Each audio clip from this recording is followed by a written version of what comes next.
Personal problem है, जाकर के काउंटर पे लिख के दीजिए, वो देगा हमको। मोबाइल नंबर लिख दीजिएगा, वो सॉल्यूशन मिल जाएगा। ठीक है, कि हम यहाँ पे पर्सनल प्रॉब्लम किसी का सॉल्व करने नहीं आते। ठीक है ना, यानी एगो का प्रॉब्लम है, हम उसका सुनेंगे, बाद बाकी लोग मेरा मुंह देखेगा। ठीक है,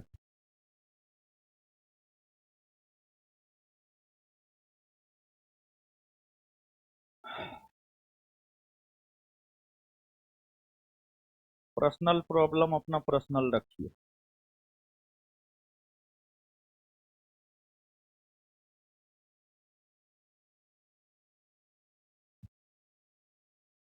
क्या जी लाइव लाइव किया? दिमाग तुम्हारा भी छोड़ दिया है, तार छोड़ दिया है।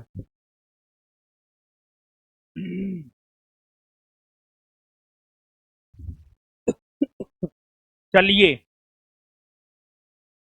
देखिए, बात सीधा है, रगड़ के पढ़िए। और आपको जो है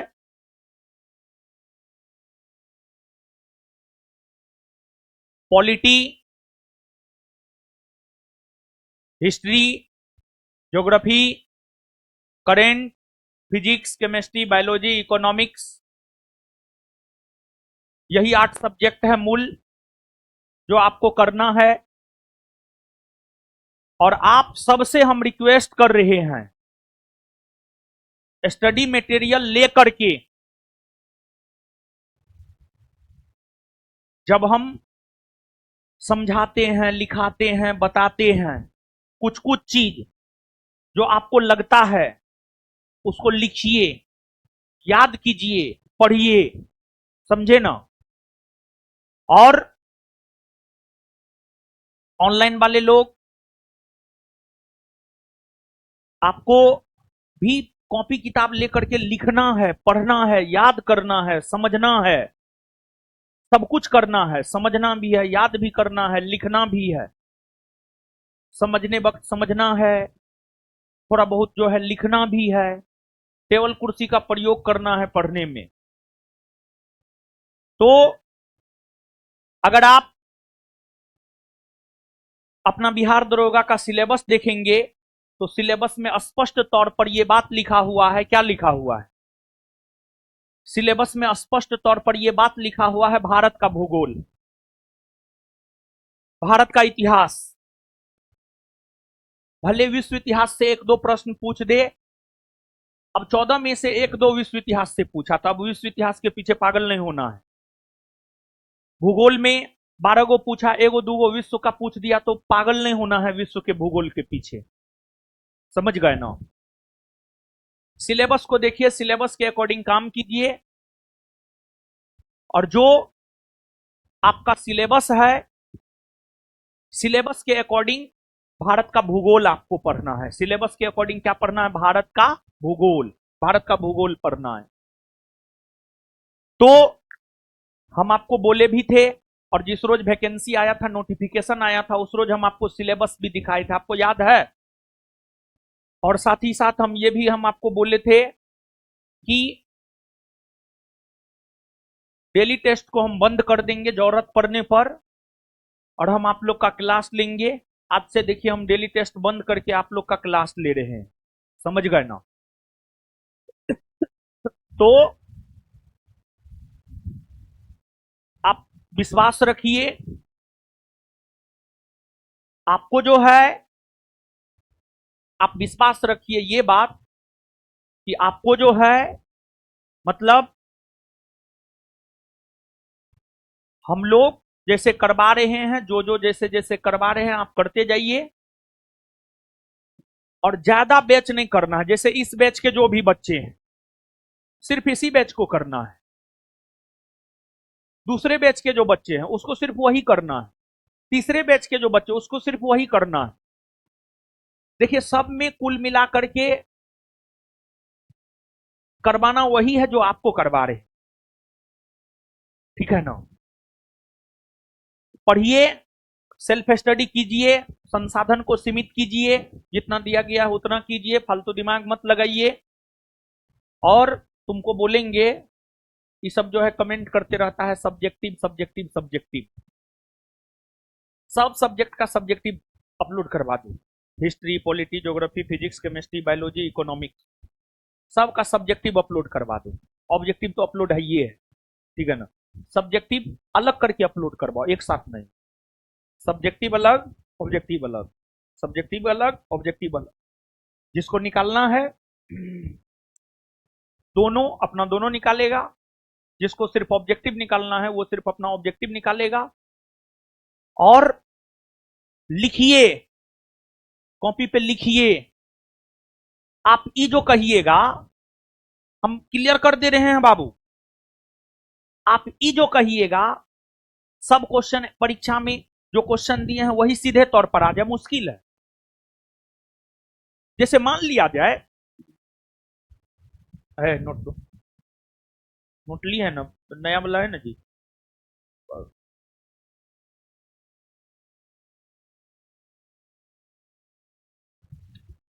अलग अलग है, सब में थोड़ा बहुत डिफरेंस है।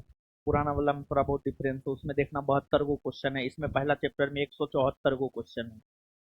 उसमें 16 चैप्टर है, इसमें 15 चैप्टर है, ठीक है। सब में अंतर है, समझे ना। जैसे देखिए बाबू, जैसे हम मॉडर्न शुरू किए थे पिछले दिन, 2-3 दिन पहले मॉडर्न शुरू किए थे ना वो, है सब चीज पढ़ाना है, एंशियंटो पढ़ाना है। एंशियंट मेडिवल आप लोग अपने से कीजिए महाराज, ठीक है। पागल हो जाएंगे हम पढ़ाते पढ़ाते, ठीक है। इतना पढ़ाना पड़ता है ना, सबको लगता है कि पैसा जो है ना इसे ये आ जाता है, ठीक है। पागल हो जाते हैं सुबह से लेकर शाम तक हम, तब जाकर के 2 पैसा कमा पाते हैं कि रोजी रोटी चल सके। रोजिए रोटी तो चलता है महाराज। सुनिए, तो आपका सिलेबस क्या है? विश्व का भूगोल या भारत का भूगोल?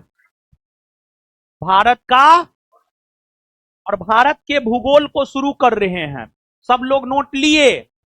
नहीं लिए तो नहीं लिए हैं तो हम कोई जिम्मा नहीं लेते हैं, ठीक है। आप अपना जानिए, बात खत्म। हम दे दिए, आपको लेना है लीजिए, नहीं लेना है मुंह ताकिए मेरा। देखिए सिलेबस, सिलेबस ये सिलेबस है, हम पढ़ देते हैं। भारत के भूगोल में टोटल 14-15 चैप्टर पढ़ना है। भारत की भौगोलिक स्थिति, दूसरा भारत की भूगर्भिक इतिहास और भौतिक संरचना, तीसरा भारत का अपवाह तंत्र, चौथा भारत की जलवायु, पांचवा भारत की मृदा, छठा भारत की कृषि एवं पशुपालन, सातवां भारत की प्राकृतिक वनस्पति, आठवां भारत की जनसंख्या, नौवां भारत की खनिज तथा ऊर्जा संसाधन, 10वां भारत के निर्माण उद्योग, 11वां भारत के परिवहन और संचार, 12वां भारत के राष्ट्रीय उद्यान और वन्यजीव अभ्यारण्य, 13वां भारत के शास्त्रीय नृत्य और लोक नृत्य, 14वां भारत की जनजाति, 15वां प्राकृतिक संकट और आपदा, 16वां विविध। यही 16 चैप्टर है भारत के भूगोल में। अब जैसे मान लिया जाए कि एक चैप्टर है भारत के राष्ट्रीय उद्यान एवं वन्यजीव अभ्यारण्य, एक पेज नंबर 114 से पेज नंबर 118।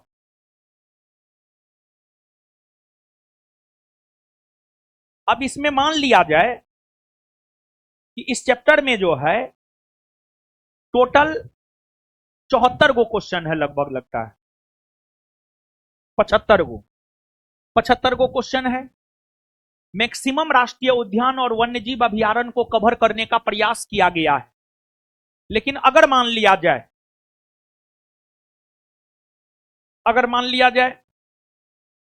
कोई राष्ट्रीय उद्यान और वन्यजीव अभ्यारण्य इसके क्वेश्चन में कवर ना है, यहां पर हम लिखेंगे।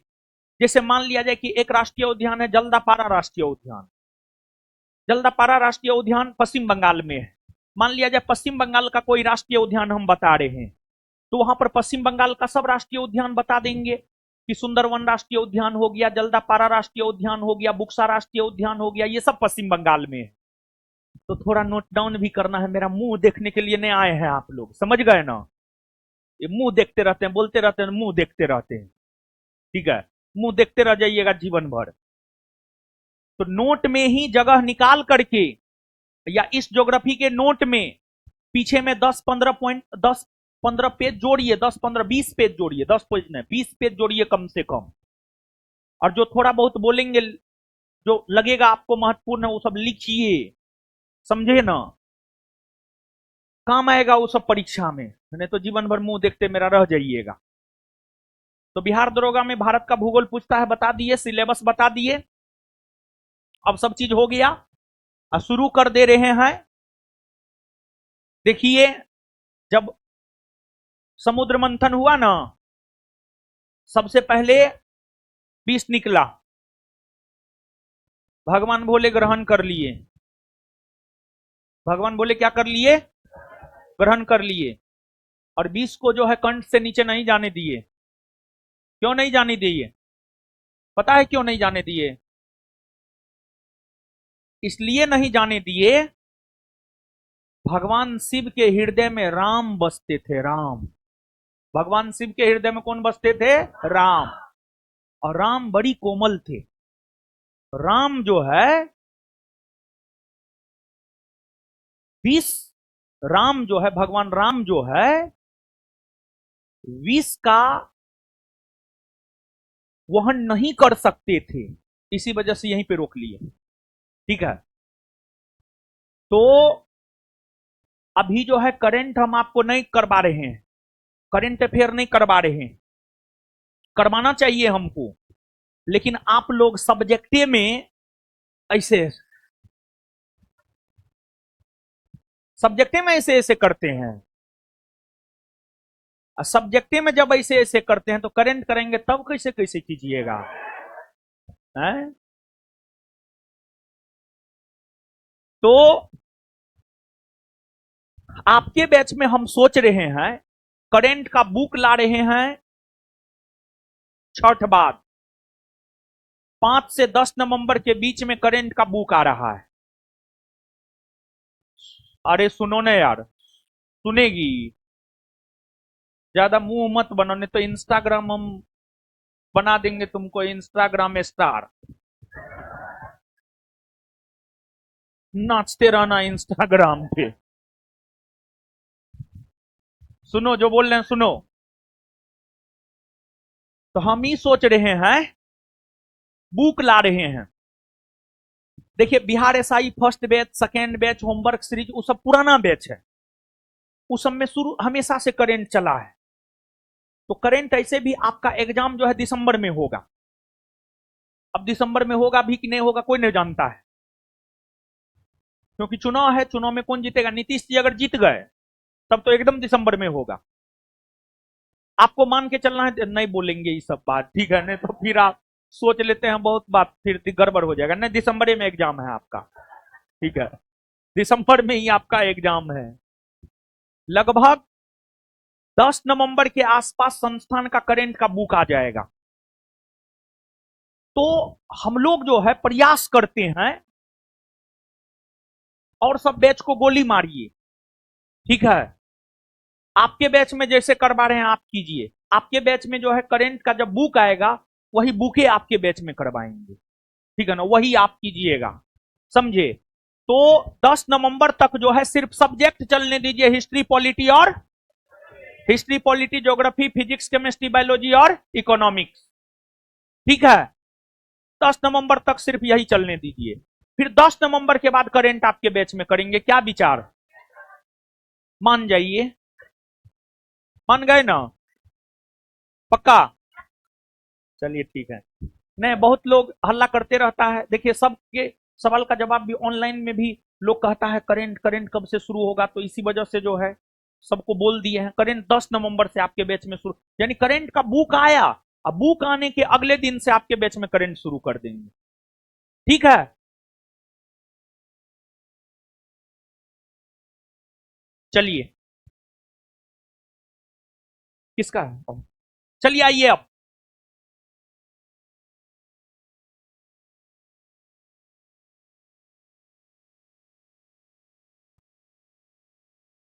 समझिए।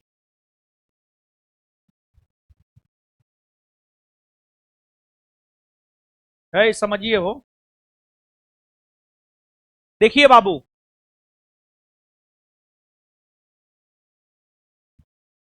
भूगोल, भूगोल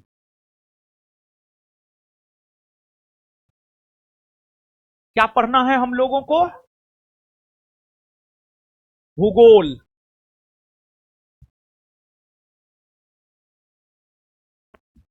और भूगोल में भी हम लोगों को पढ़ना है भारत का भूगोल। ठीक है, भारत का भूगोल पढ़ेंगे। लेकिन भूगोल का जहां तक सवाल है, भूगोल का अंग्रेजी होता है ज्योग्राफी।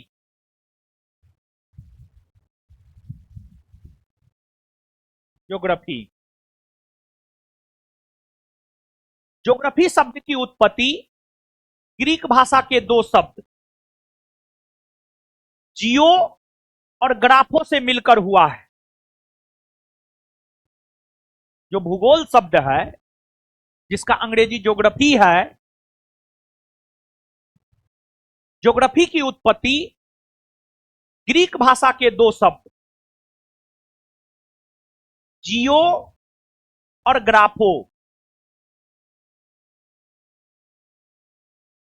जियो और ग्राफो से मिलकर हुआ है। जियो और ग्राफो से मिलकर हुआ है, जिसमें जियो का अर्थ होता है पृथ्वी, पृथ्वी, और ग्राफो का अर्थ होता है अध्ययन। ग्राफो का अर्थ होता है अध्ययन। यानी ज्योग्राफी का शाब्दिक अर्थ होता है पृथ्वी का अध्ययन, पृथ्वी का अध्ययन, पृथ्वी का अध्ययन। ज्योग्राफी यानी भूगोल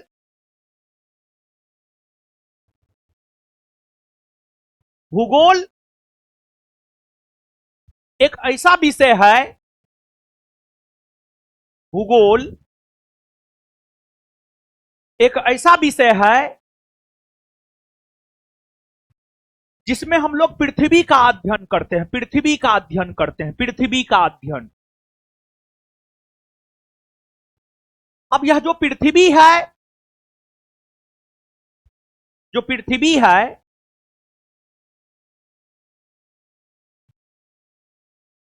पृथ्वी है, इस पर सागर है, महासागर है, महादेश है। जैसे आपको एशिया महादेश है, ऑस्ट्रेलिया महादेश है, अफ्रीका महादेश है, साउथ अमेरिका महादेश है, नॉर्थ अमेरिका महादेश है, प्रशांत महासागर है, अटलांटिक महासागर है, हिंद महासागर है। ये सब तो पृथ्वी पर ही है। तो पृथ्वी पर जो ये महादेश और महासागर है, इसी के बारे में हम लोग पढ़ते हैं। और इस महादेश और महासागर की अगर आप बात करेंगे, अलग अलग महादेश में अलग अलग देश है। उन देशों में ही एक देश है भारत, और भारत एशिया महादेश में है, भारत एशिया महादेश में है। और जहां तक भारत के भूगोल का सवाल है, जहां तक भारत के भूगोल का सवाल है, जहां तक भारत के भूगोल का सवाल है, भारत के भूगोल के अंतर्गत हम लोग, भारत के भूगोल के अंतर्गत हम लोग भारत के भारत के बारे में पढ़ते हैं। भारत के भूगोल के अंतर्गत अगर देखा जाए तो भारत के भूगोल के अंतर्गत हम लोग भारत के बारे में पढ़ते हैं। भारत कौन गोलार्ध में है, कौन देशांतर में है, भारत में कौन पहाड़ है, कौन पर्वत है, कौन पठार है,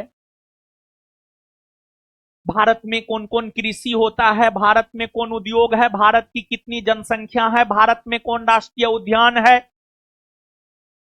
भारत में कौन जनजाति है, भारत में कौन खनिज संसाधन पाया जाता है, भारत में ऊर्जा का संसाधन क्या है, भारत में कौन नदी बहती है, भारत में कौन झील है, कौन जलप्रपात है, कौन शहर भारत के कौन नदी पर है? भारत के भूगोल में तो हम यही पढ़ते हैं, जैसा कि हमने आपको सिलेबस में भी बताया है। आप एक बार फिर से, सबके पास अगर नोट हो तो सब लोग एक बार फिर से सिलेबस को पूरा एक बार देख लीजिए, तो जो बात हम बोले हैं भारत के भूगोल में वही सब ना पढ़ना है।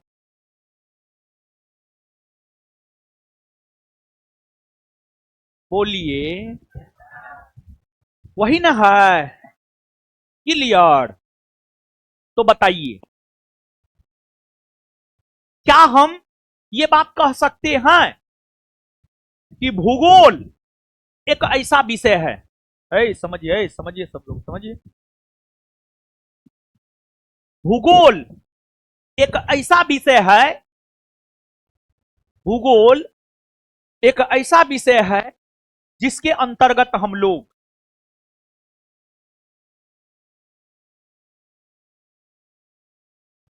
पृथ्वी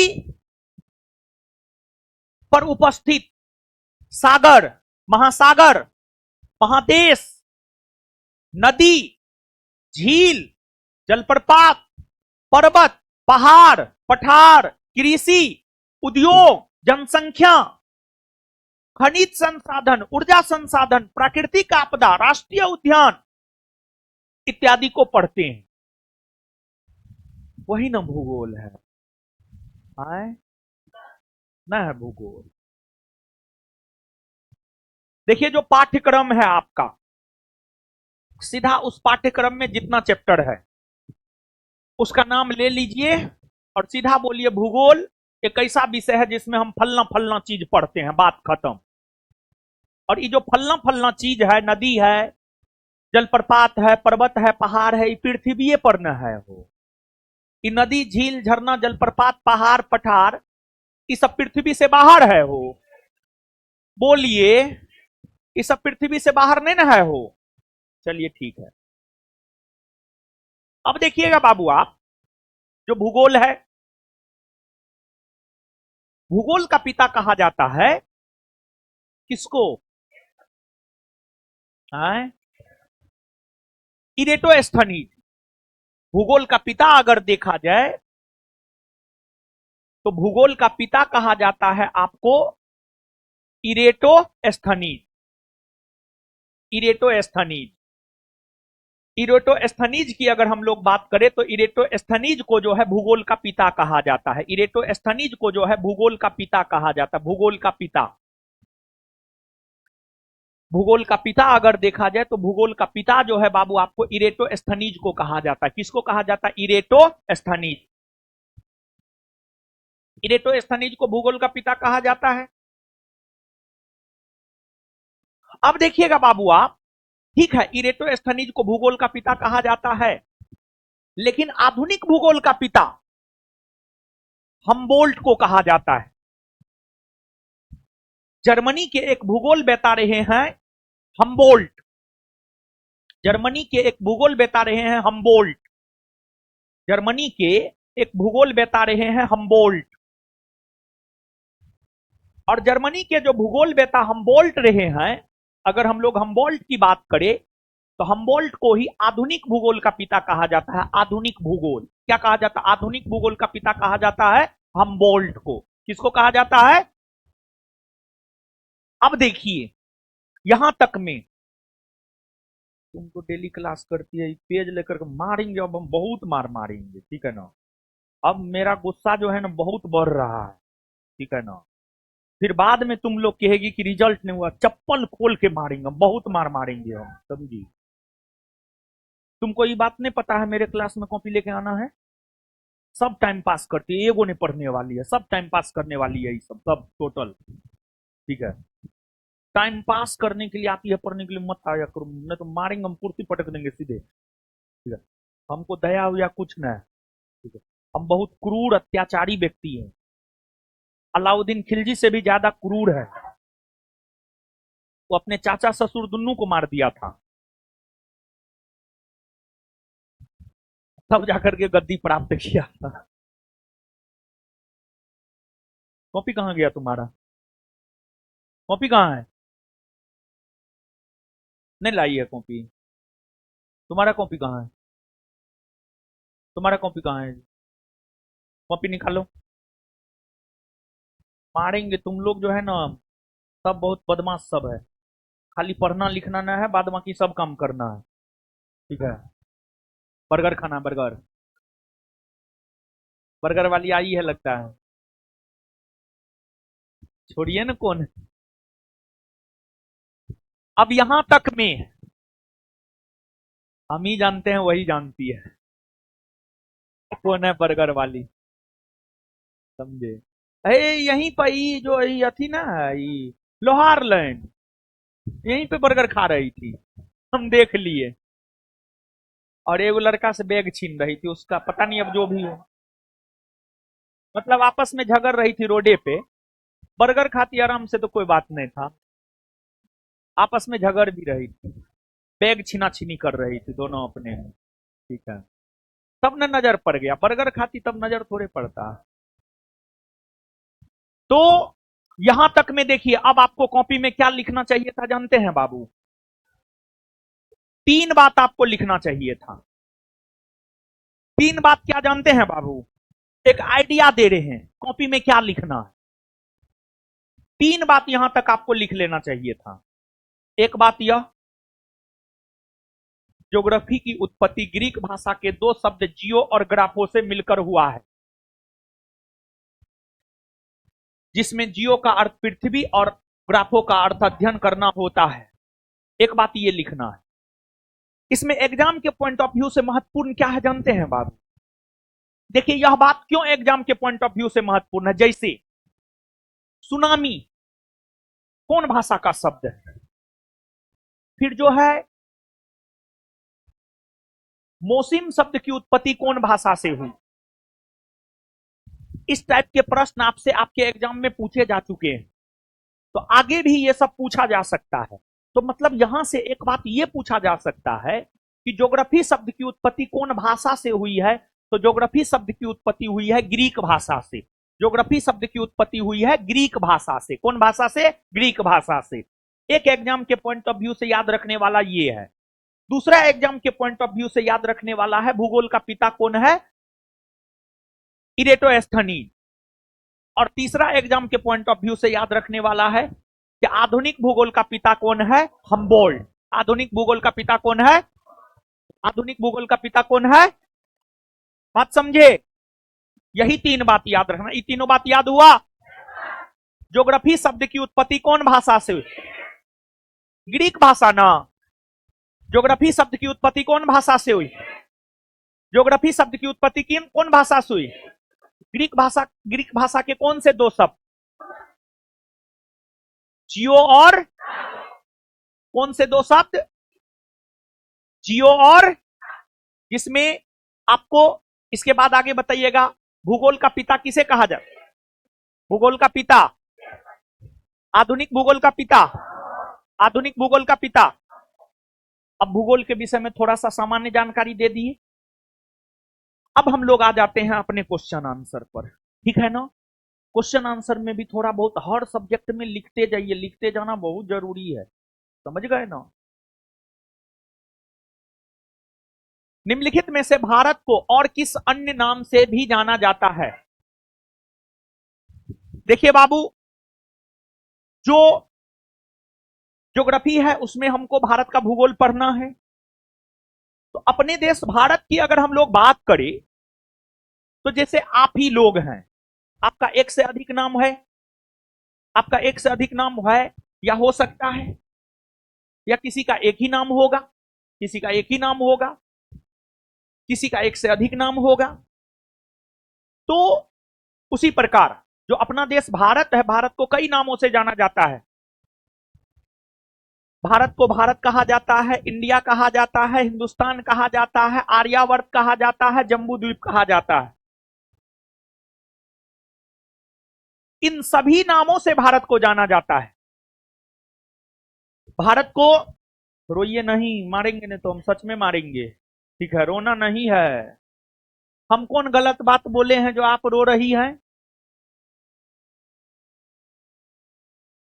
आप ही पेज में लिखिएगा, ये पेज नहर में फेंक दीजिएगा, जाइएगा नहर में गिर गया। ठीक है ना? अभी रोने से बेहतर है अभी समझिए, ताकि बाद में नहीं रोना पड़े रिजल्ट आने के बाद, समझे। ये बात कौन ने जानते हैं कि हमारे क्लास में वो कॉपी लेके आना है? कौन ने जानते हैं? जानते हैं ना? पहला क्लास में ही बोले हैं ना जी, पहला क्लास में ही हम बोलते हैं ये बात। हमारे क्लास में एगो कॉपी लेकर के आना, ये हम कोनो गलत बात नहीं बोले हैं, समझे ना? ठीक है। और रोइएगा तो उससे हमको मतलब मेरा हृदय पिघल नहीं जाएगा, ठीक है। पत्थर है, पत्थर पत्थर, समझे। पत्थर है, उससे भी मजबूत कुछ होता है। हाँ पत्थर है। तो रोइए नहीं, आप रोइएगा हम हंसेंगे।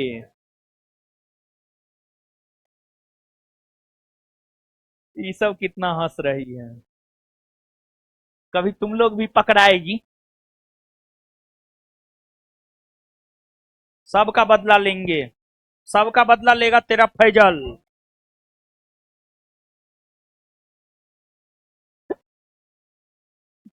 चलिए बताइए उत्तर क्या होगा? आए सभी ना।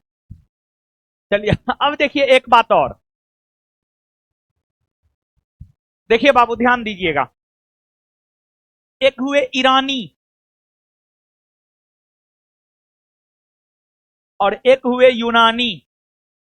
यूनानी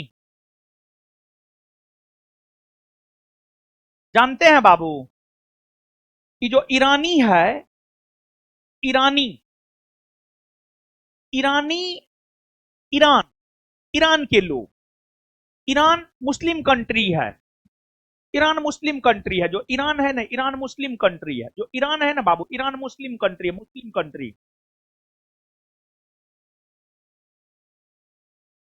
तो मुसलमानों ने भारत को हिंदुओं का देश कहा। गौर कीजिएगा, देखिए कैसे लिंक जोड़ रहे हैं, याद रहेगा ताकि। ईरान मुस्लिम कंट्री है, ईरान मुस्लिम कंट्री है। मुसलमानों ने भारत को हिंदुओं का देश कहा, यानी हिंदुस्तान कहा, हिंदुस्तान कहा। तो ईरानियों ने भारत को कहा है हिंदुस्तान। ईरानियों ने भारत को क्या कहा है? हिंदुस्तान, हिंदुस्तान। इसके बाद यूनानी।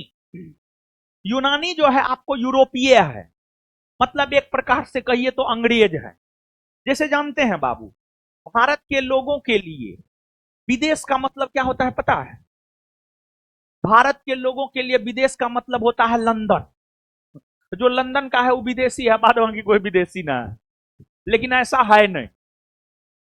भारत के लोगों के लिए भारत के अलावा अन्य सभी देश के लोग विदेशी है, चाहे वह चीन का हो, नेपाल का हो, भूटान का हो, पाकिस्तान का हो, अफगानिस्तान का हो, ईरान का हो, या इंग्लैंड का हो, कहीं का भी हो, मतलब उससे नहीं है। तो यूनानी, ये लोग एक प्रकार से मान लिया जाए अंग्रेज। अब अंग्रेज अंग्रेजी बोलता है, तो भारत को अंग्रेजी नाम ना देगा। तो अंग्रेजी नाम क्या है? इंडिया। क्या है? इंडिया। तो यूनानियों ने भारत को इंडिया कहकर पुकारा है। क्या कहकर पुकारा है? इंडिया, इंडिया, इंडिया कहकर पुकारा है, इंडिया कहकर पुकारा है। समझ गए ना?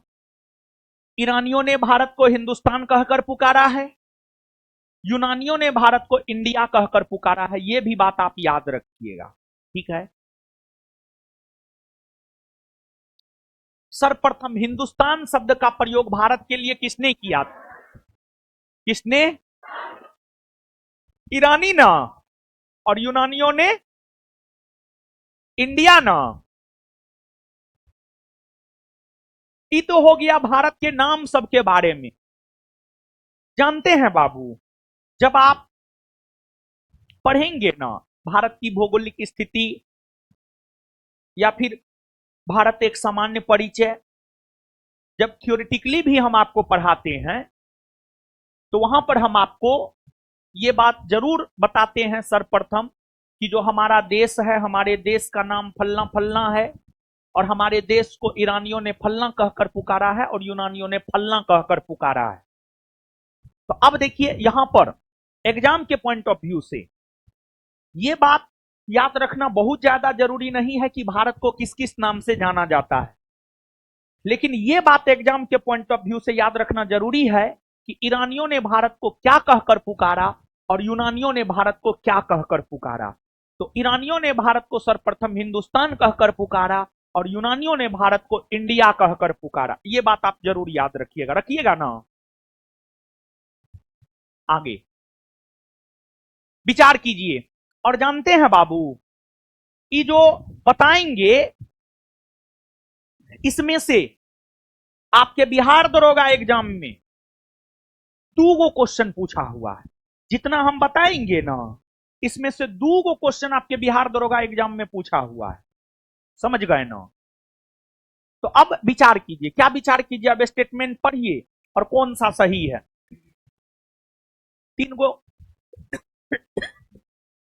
गो स्टेटमेंट में से हम लोगों को 3 गो स्टेटमेंट में से हम लोगों को यह निकालना है कौन सही है। भारत जम्बू द्वीप का अंग है। जब आप पूजा उजा पे बैठिएगा ना तो मंत्र जो है पढ़ाएगा, पंडित मंत्र पढ़ाएगा, उसमें जम्बू द्वीपे भारत खंडे आर्यावर्ते इस सब का जिक्र होता है। देखिए जब पूजा उजा होता है ना, मतलब देखिए भारत जो है ना, भारत का धार्मिक ग्रंथ, भारत का हिंदू धार्मिक ग्रंथ वसुदेव कुटुंबकम में विश्वास करता है। मतलब इस चीज में विश्वास करता है पूरा विश्व एक परिवार है और पूरे विश्व का कल्याण हो। भारत का जो हिंदू धर्म ग्रंथ है वह इस चीज में विश्वास करता है कि पूरे विश्व का कल्याण हो। लेकिन हम लोग जब पूजा उजा करते हैं, हम लोग चाहते हैं सिर्फ मेरा कल्याण। लेकिन जो पंडित जी होते हैं वो आपके जरिए पूरे विश्व के कल्याण को लेकर पूजा करवा देते हैं। समझ गए? तो अब आप लेते रहिए। तो पंडित जी को सीधा कह दीजिए नहीं, सिर्फ मेरा कल्याण करवाइए। तो ऐसा नहीं होना चाहिए। होना यह चाहिए कि सबका कल्याण हो, सबके साथ मेरा भी कल्याण हो जाए। तो पंडित जी जो ये काम करते हैं ना, पंडित जी का ये काम बड़ी बढ़िया है।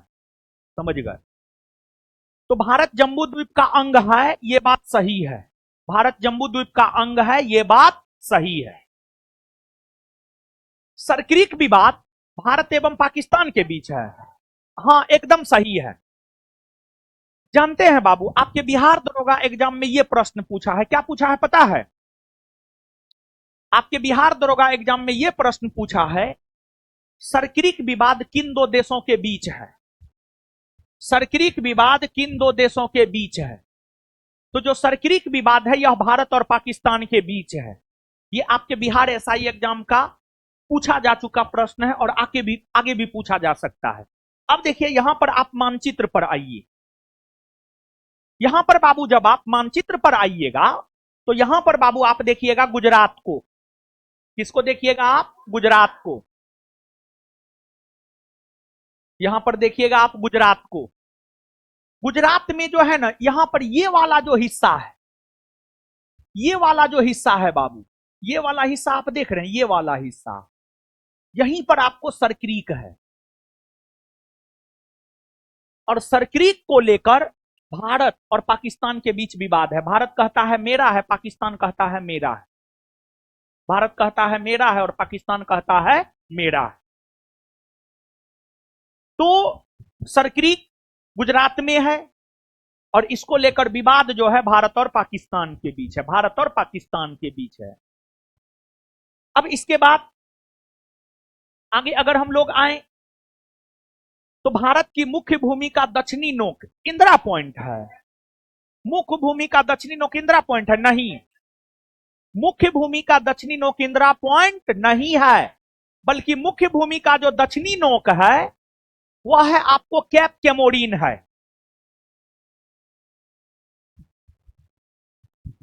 मुख्य भूमि का जो दक्षिणी नोक है वह है बाबू आपको कैप कैमोरीन। मुख्य भूमि का जो दक्षिणी नोक है वह है आपको कैप कैमोरीन। मुख्य भूमि का जो दक्षिणी नोक है वह है आपको कैप कैमोरीन। मुख्य भूमि का जो दक्षिणी नोक है वह क्या है आपको कैप कैमोरीन। तो अब कौन कौन सही है? एक और दो। कौन कौन सही है? एक और दो। एक और दो, ठीक है ना बाबू, एक और दो सही है। अब यहां पर लगे हाथ कुछ बात हम लोग जान लेते हैं। और देखिए बाबू, अब आप आइएगा यहां पर मानचित्र पर आइएगा।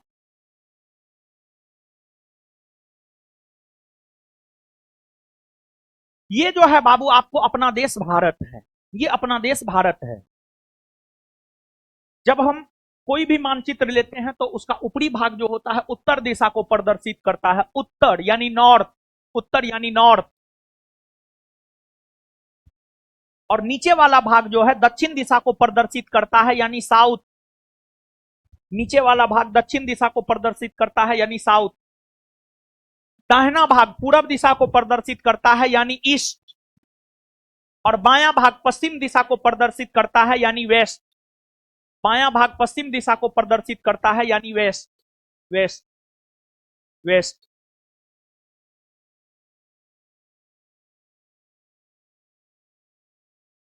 अब आप देखिएगा, भारत का जो सबसे उत्तरी बिंदु है, भारत का सबसे उत्तरी बिंदु अगर देखा जाए तो भारत का सबसे उत्तरी बिंदु है इंदिरा कौल। भारत का सबसे उत्तरी बिंदु है इंदिरा कौल। और जो इंदिरा कौल है बाबू, इंदिरा कौल जो है आपको लद्दाख में है। भारत का सबसे उत्तरी बिंदु इंदिरा कौल है। इंदिरा कौल लद्दाख में है। और भारत का सबसे दक्षिणी बिंदु अगर देखा जाए तो भारत का सबसे दक्षिणी बिंदु है इंदिरा पॉइंट। भारत का सबसे दक्षिणी बिंदु अगर देखा जाए तो भारत का सबसे दक्षिणी बिंदु है इंदिरा पॉइंट।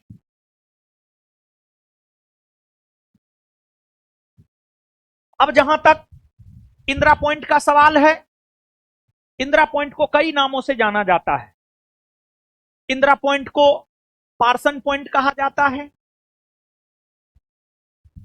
इंदिरा पॉइंट को पिग्मेलियन पॉइंट कहा जाता है। इंदिरा पॉइंट को पार्सन पॉइंट कहा जाता है। इंदिरा पॉइंट को पिग्मेलियन पॉइंट कहा जाता है। इंदिरा पॉइंट को पार्सन पॉइंट कहा जाता है। इंदिरा पॉइंट को पिग्मेलियन पॉइंट कहा जाता है। और इंदिरा पॉइंट अंडमान निकोबार द्वीप समूह के अंतर्गत जो सबसे दक्षिणी द्वीप है ग्रेट निकोबार, ग्रेट निकोबार जो कि भारत के सबसे दक्षिण में है। ग्रेट निकोबार जो कि भारत का सबसे दक्षिणी द्वीप है, भारत के सबसे दक्षिण में है। यह 6 डिग्री 4 मिनट उत्तरी 6 डिग्री 4 मिनट उत्तरी अक्षांश रेखा पर है। इस ग्रेट निकोबार में ही अगर देखा जाए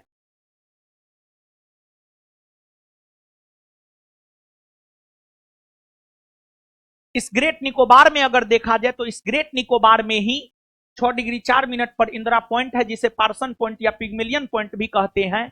यह भारत का सबसे दक्षिणी बिंदु है। और यह जो अंडमान निकोबार द्वीप समूह है बाबू, अगर हम लोग अंडमान निकोबार द्वीप समूह की बात करें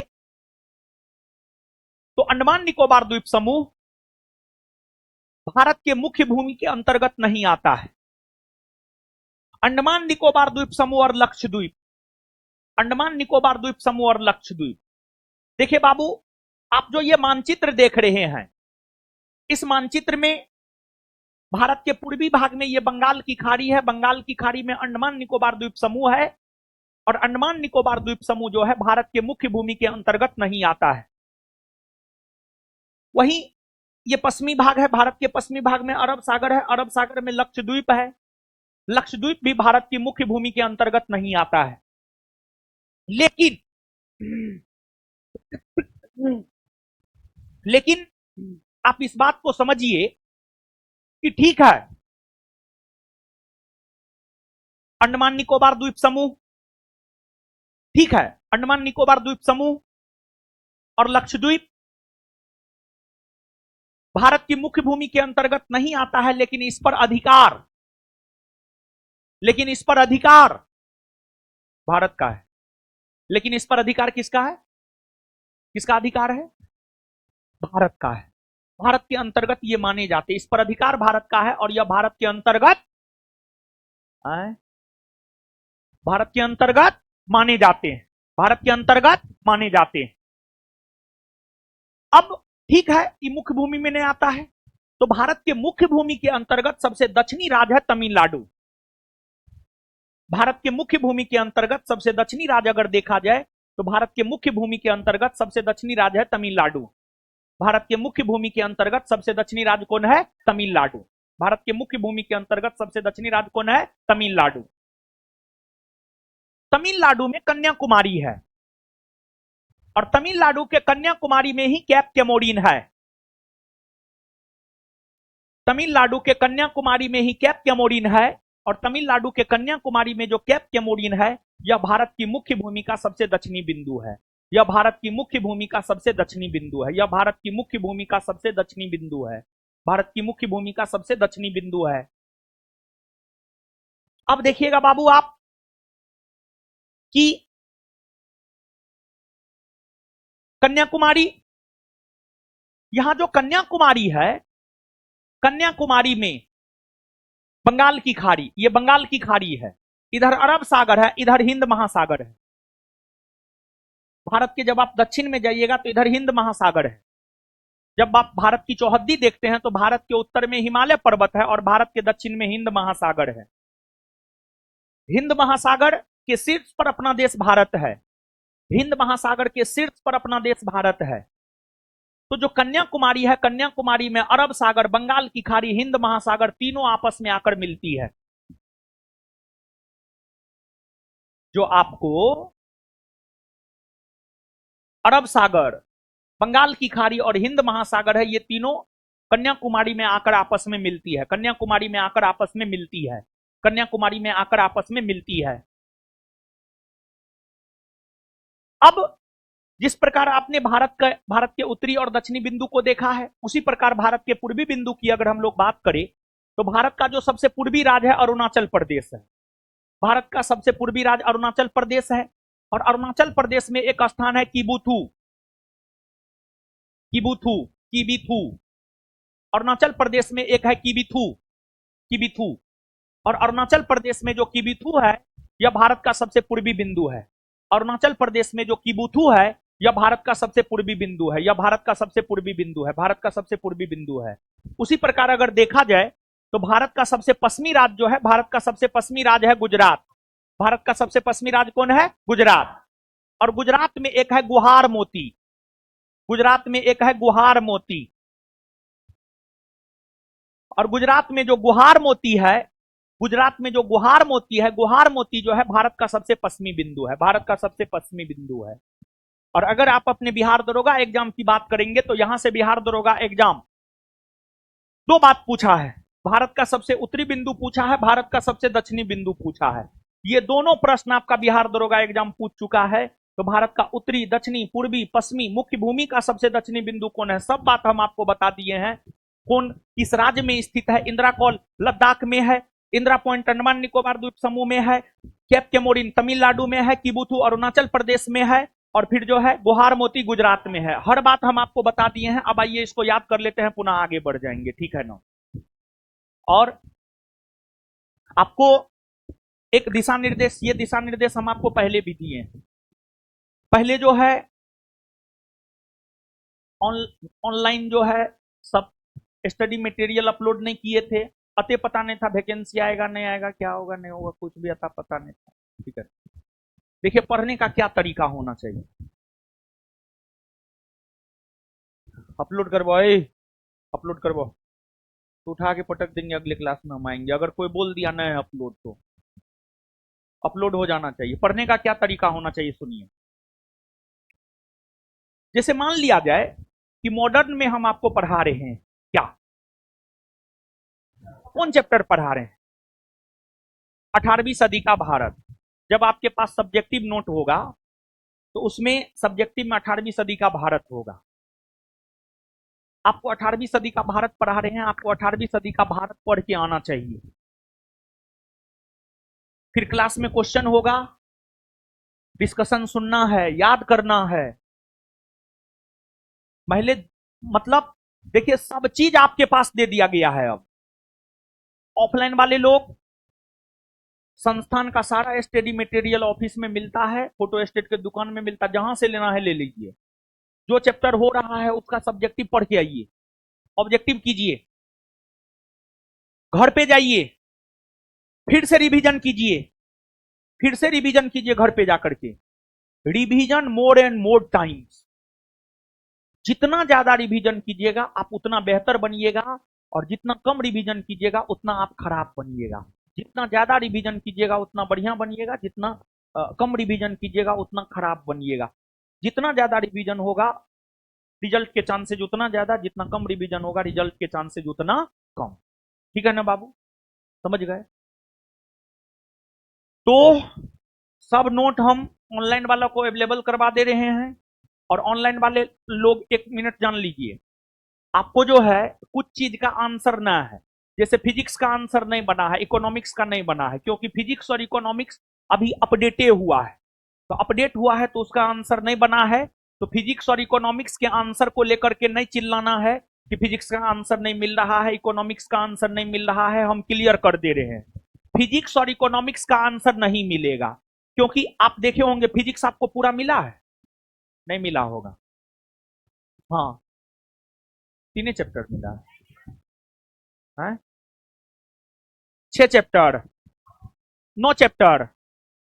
ठीक है, बताइए कहाँ रहती है, कहाँ रहती है, बताओ ना कहाँ रहती है, हैं?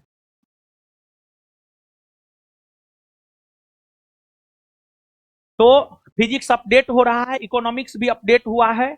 सर जब करवाएंगे तभी आंसर बनेगा।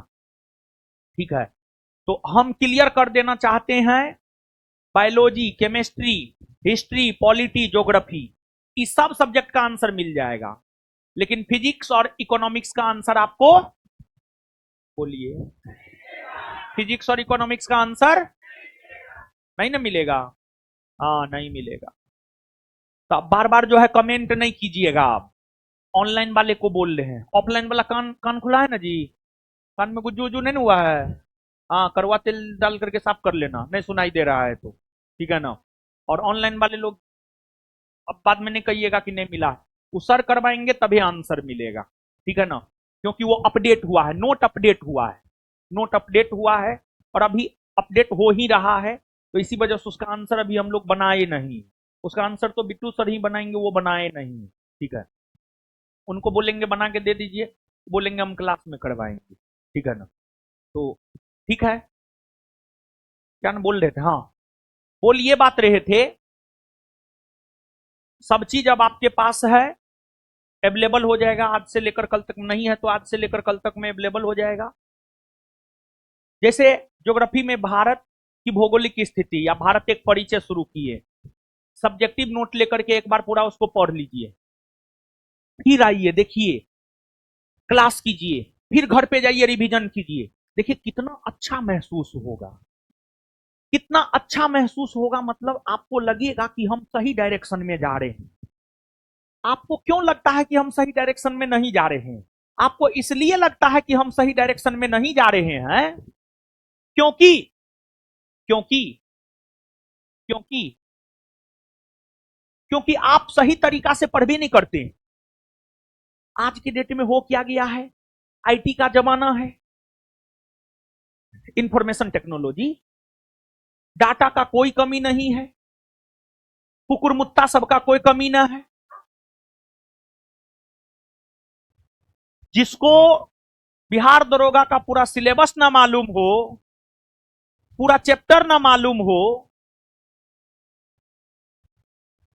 वो सब जो है यूट्यूब पर आकर के वो सबको दो चार गो देखते रहता है। वो दो चार गो है कौन? वो अभागल सब है, समझ गए? अपना जिंदगी बर्बाद कर रहा है, समझे ना? तो ये सब कुकुर मुत्ता सब जो है बस यही 2-3 महीना बस, दिसंबर तक बस, 9-10 दिसंबर, 15 दिसंबर, 20 दिसंबर तक बस। ठीक है ना? उसके बाद ये सब आपको नजर नहीं आएगा। तो जैसे हम अपने हॉस्टल के लड़का से मोबाइल ले लिए, आपको पता है, मोबाइल ले लिए, सोमवार से शुक्रवार पढ़ना है, शनिवार रविवार सिर्फ रिवीजन करना है। मतलब हॉस्टल में ये चीज है, वो सब 1-1.5 साल से तैयारी कर रहा है। आप लोग तो अभी अभी एडमिशन लिए हैं, तो आप लोग के लिए ये सब नहीं लागू होगा। मोबाइल ले लिए हैं क्यों? मोबाइल से बचना बहुत ज्यादा जरूरी, डिस्ट्रक्शन से बचना बहुत ज्यादा जरूरी है। और आज के डेट में गर्लफ्रेंड से ज्यादा कोई डिस्टर्ब करता है तो मोबाइल। ठीक है, आज के डेट में गर्लफ्रेंड सब भी बहुत समझदार हो गई है। उसको कह दीजिएगा हम काम कर रहे हैं, वो आपको डिस्टर्ब नहीं करेगी। ठीक है, लेकिन मोबाइल जो है बिन बुलाए मेहमान है, समझे ना? तो मोबाइल से बचिए, तो मोबाइल से बचिए, किताब कॉपी पकड़िए, और जितना करवा रहे हैं उतना ही कीजिए। और इसके बाद अरे सब चीज तो करवाइए रहे हैं महाराज, क्या नहीं करवा रहे हैं?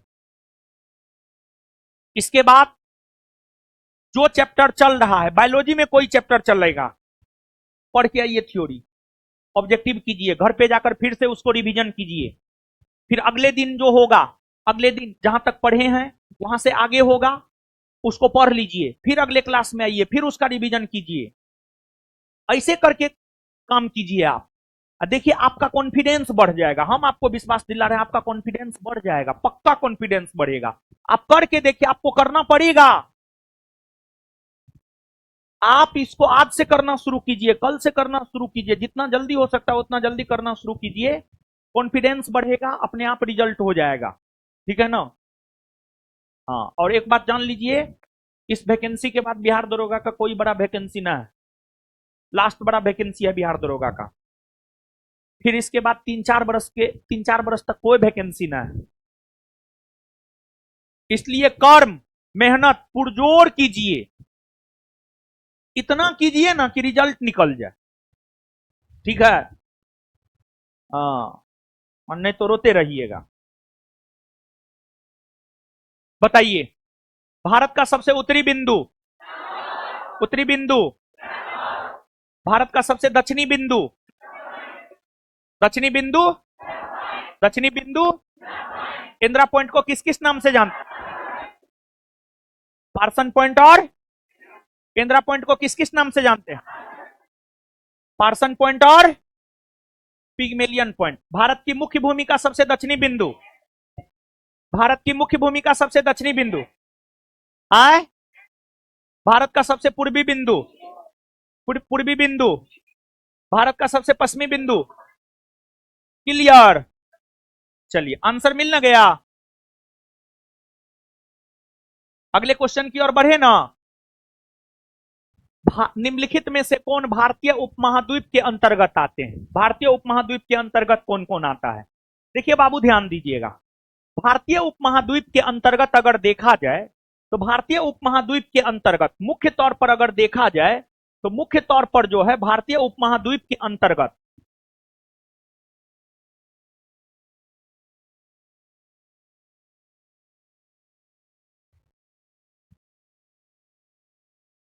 मुख्य तौर पर अगर भारतीय उपमहाद्वीप की बात की जाए, तो मुख्य तौर पर भारतीय उपमहाद्वीप के अंतर्गत भारत आता है, पाकिस्तान आता है, अफगानिस्तान आता है, नेपाल आता है, भूटान आता है, बांग्लादेश आता है। मुख्य तौर पर भारतीय उपमहाद्वीप के अंतर्गत अगर देखा जाए, मुख्य तौर पर भारतीय उपमहाद्वीप के अंतर्गत अगर देखा जाए, तो मुख्य तौर पर भारतीय उपमहाद्वीप के अंतर्गत भारत, पाकिस्तान, अफगानिस्तान, नेपाल, भूटान, बांग्लादेश। और एक बात जानिए, लेकिन कुछ स्रोत कहता है कि भारतीय उपमहाद्वीप के अंतर्गत अफगानिस्तान नहीं आता है। भारतीय उपमहाद्वीप के अंतर्गत सिर्फ और सिर्फ अगर देखा जाए तो सिर्फ भारत, पाकिस्तान, नेपाल, भूटान और बांग्लादेश आता है। ठीक है ना? तो यही सब भारतीय उपमहाद्वीप के अंतर्गत आता है मुख्य तौर पर।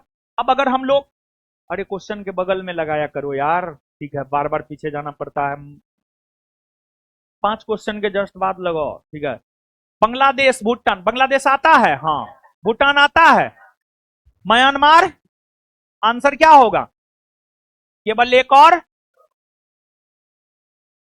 जैसे पॉलिटी में 5 चैप्टर पढ़ाए हैं, सब चीज क्लियर किए हैं ना? हो नहीं किए हैं? किए हैं ना? जैसे पॉलिटी में प्रस्तावना ही पढ़ाए तो नहीं क्लियर किए। मॉडर्न में हम पढ़ा रहे हैं 18वीं सदी का भारत पढ़ा रहे हैं, अवध सॉरी बंगाल पढ़ाए हैं, बंगाल के बाद जो है हैदराबाद पढ़ाए हैं, सब चीज क्लियर किए हैं ना? एकदम क्लियर किए हैं। अब अवध पढ़ाएंगे, समझ गए? फिर पंजाब पढ़ाएंगे, मैसूर पढ़ाएंगे, ये सब चीज पढ़ाएंगे। उसी प्रकार से ज्योग्राफी में भी आप देखेंगे हम सब चीज क्लियर करते हुए जा रहे हैं। आप अगर अच्छे से क्लास करेंगे और जो तरीका हम आपको बोले हैं, हम पूरा भरोसा देते हैं बहुत बेहतर करके आइएगा आप परीक्षा में, अगर फॉलो कर लिए तब ठीक है। अब फॉलो नहीं करेंगे तब तो कुछ कहना ही नहीं। ठीक है, फॉलो करना आसान न है, थोड़ा टफ है। ठीक है, क्योंकि पहले पढ़ के आना फिर घर पे जाके रिवीजन करना आसान थोड़े है। आसान रहता तो सब कोई कर लेता, लेकिन आसान काम को करना तो सब कर सकता है, थोड़ा टफ काम को करना सबके बस की बात नहीं होती है। तो सब लोग कीजिए, हम तो यही चाहेंगे सब लोग कीजिए, सबका रिजल्ट हो। हम और क्या चाहेंगे, और कुछ नहीं चाहेंगे। निम्नलिखित कथनों में से कौन से भारत के बारे में सही है? सही उत्तर का चयन हेतु अधोलिखित कूट का उपयोग कीजिए। ठीक है, भारत के बारे में 4 स्टेटमेंट दिया हुआ है, और जानते हैं बाबू ये क्वेश्चन हम क्रिएट नहीं किए हैं। जैसे 1 number question, 2 number question, 3 number question वो मेरा क्रिएट किया हुआ है, और चारों नंबर मेरा क्रिएट किया हुआ है। लेकिन ये जो 5 नंबर क्वेश्चन है हम क्रिएट नहीं किए, ये घटना चक्र से क्वेश्चन लिए हैं। ये क्वेश्चन किसी परीक्षा में पूछा हुआ है। तो आप लोग जो लुसेंट एसपीडी घटना चक्र के पीछे भागते हैं, हम स्पष्ट कर दे कि हम जो आपको पढ़ाते हैं ना, जो भी चीज हम पढ़ाते हैं, लुसेंट एसपीडी घटना चक्र दृष्टि एनसीईआरटी टेक्स्ट बुक हर चीज को ध्यान में रखते हुए पढ़ाते हैं। बिट्टू झा सर का तो हमसे भी सोर्स ज्यादा है, उसका सोर्स हमसे भी ज्यादा है। हम तो टेक्स्ट बुक में एगो टेक्स्ट बुक को फॉलो करते हैं, बीटीबीसी, भारती भवन, स्टूडेंट फ्रेंड, और भी एगो है एनसीईआरटी तो है, ये है एनसीईआरटी भी, और एगो कमल प्रकाशन या कोई प्रकाशन है, उसका भी टेक्स्ट बुक को फॉलो करते हैं। हमसे ज्यादा सोर्स उनका है, समझ गए? तो आपको यहां पर आइए, भारत विश्व का 5वां बड़ा देश है। देखिए ये पूछ रहा है क्षेत्रफल में, क्षेत्रफल में भारत विश्व का 5वां बड़ा देश है? नहीं, क्षेत्रफल में जो है भारत विश्व का 5वां सबसे बड़ा देश नहीं है। क्षेत्रफल में जो है भारत विश्व का 7वां सबसे बड़ा देश है। क्षेत्रफल में अगर हम लोग देखें तो क्षेत्रफल में जो है भारत विश्व का 7वां सबसे बड़ा देश है। 7वां क्षेत्रफल में भारत विश्व का 7वां सबसे बड़ा देश है। क्षेत्रफल में भारत विश्व का 7वां सबसे बड़ा देश है। आपको क्षेत्रफल में विश्व का सबसे बड़ा देश है रूस, दूसरा सबसे बड़ा देश है कनाडा, तीसरा है अमेरिका, चौथा है चीन, पांचवा है ब्राजील, छठा है ऑस्ट्रेलिया, सातवां है भारत, आठवां है अर्जेंटीना। आठवां है अर्जेंटीना। और जो भारत का क्षेत्रफल है, भारत का क्षेत्रफल अगर देखा जाए तो जो भारत का क्षेत्रफल है, भारत का क्षेत्रफल विश्व के कुल क्षेत्रफल का 2.42% है। भारत का क्षेत्रफल विश्व के कुल क्षेत्रफल का 2.42% है। भारत विश्व के कुल क्षेत्रफल के 2.42% भाग को घेरता है। भारत विश्व के कुल क्षेत्रफल के 2.42% भाग को घेरता है। लेकिन भारत विश्व की कुल जनसंख्या के 18% जनसंख्या, विश्व के कुल जनसंख्या का लगभग 18% जनसंख्या भारत में निवास करता है। क्षेत्रफल में मात्र 2.42% और जनसंख्या में लगभग 18% को कवर करता है भारत। यानी अगर पूरे विश्व की जनसंख्या 100 है तो उसमें 18 गो लोग भारत में, उसमें 18 गो लोग भारत में है। अब अगर हम लोग भारत की बात करें तो भारत का अक्षांशीय विस्तार हो गया, देशांतरीय विस्तार हो गया, ये सब चीज भी हम लोग देखेंगे। तो एक बात बाबू आप हमको बताइएगा, क्षेत्रफल के आधार पर भारत का विश्व में कौन सा स्थान, कौन सा स्थान? भारत का क्षेत्रफल विश्व के कुल क्षेत्रफल का कितना परसेंट? 2.42%। भारत का क्षेत्रफल विश्व के कुल क्षेत्रफल का कितना परसेंट? भारत का क्षेत्रफल विश्व के कुल क्षेत्रफल का कितना परसेंट? 2.42%। और भारत विश्व की कुल जनसंख्या का कितना घेरता है? कितना? भारत की जनसंख्या विश्व की कुल जनसंख्या का कितना परसेंट है? और बाबू भारत का जो क्षेत्रफल है, भारत का क्षेत्रफल है 32,87,263 वर्ग किलोमीटर। 32,87,263 वर्ग किलोमीटर। 32,87,263 वर्ग किलोमीटर भारत का जो क्षेत्रफल है। भारत के क्षेत्रफल की अगर हम लोग बात करें तो भारत का क्षेत्रफल है 32,87,263 वर्ग किलोमीटर। भारत का क्षेत्रफल है 32,87,263 वर्ग किलोमीटर। भारत का क्षेत्रफल कितना है? 32,87,263 वर्ग किलोमीटर। और देखिए बाबू, भारत से ही अलग हुआ है पाकिस्तान और पाकिस्तान से अलग हुआ है बांग्लादेश। भारत का क्षेत्रफल 32,87,263 वर्ग किलोमीटर है। उसी प्रकार अगर हम लोग पाकिस्तान की बात करें तो पाकिस्तान का क्षेत्रफल लगभग 8 लाख वर्ग किलोमीटर के आसपास है। तो पाकिस्तान का क्षेत्रफल लगभग 8 लाख वर्ग किलोमीटर और भारत का 32 लाख। तो भारत का क्षेत्रफल पाकिस्तान से कितना गुना ज्यादा बड़ा? 4 गुना। 4 गुना। कितना गुना? भारत का क्षेत्रफल पाकिस्तान से कितना गुना बड़ा है? कितना गुना बड़ा है? और भारत का क्षेत्रफल बांग्लादेश से 23 गुना बड़ा है। कितना गुना बड़ा? 23 गुना। तो भारत का क्षेत्रफल पाकिस्तान से कितना गुना बड़ा? पाकिस्तान से, बांग्लादेश से 23 गुना। बांग्लादेश से, ये सब बात याद रखिएगा ना हो।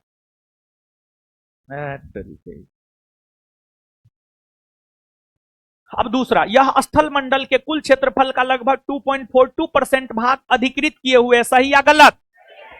सही ना हो।